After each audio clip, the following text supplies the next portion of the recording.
One more interesting way to fill out the large areas of the quilt is to split it into smaller shapes. And if you have a solid piece of fabric or a huge solid block in your quilt, or the whole area, let's say it's a modern quilt and you need to do something interesting with that, try this design.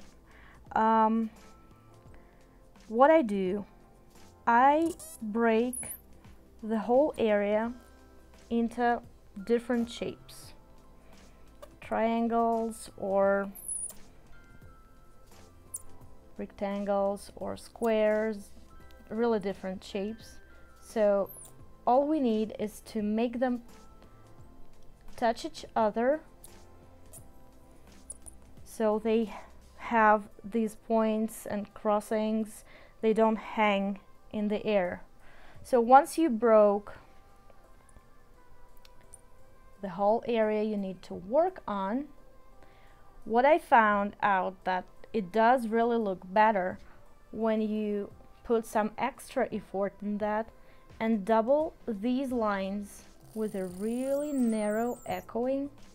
They may cross, or you may travel back and not touch the lines you quilted before. So double outlining will help you divide one design from another.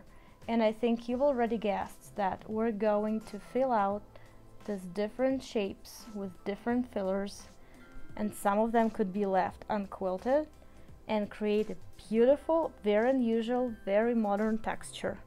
So once you broke the whole thing into little pieces, just go for it and be creative. Fill the shapes with your favorite fillers. Try your hand doing the fillers you haven't tried before, so everything works. The smaller shapes could be left unquilted, and if you feel that, okay, you've filled out enough shapes here and you want this one be empty, but it's still too big, just go on and divide it once again. So in that case, you may vary the size of your shapes, the density of the fillers, and be really creative and interesting and predictable here.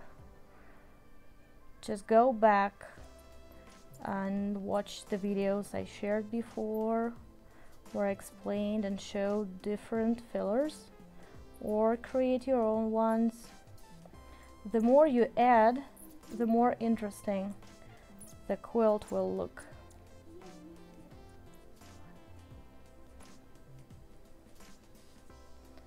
Echoing is your best friend.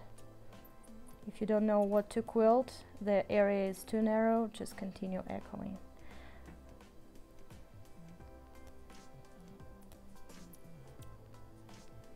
Then you go here, and I want this, for example, to be empty, so I divide it once again and leave the smaller shape here.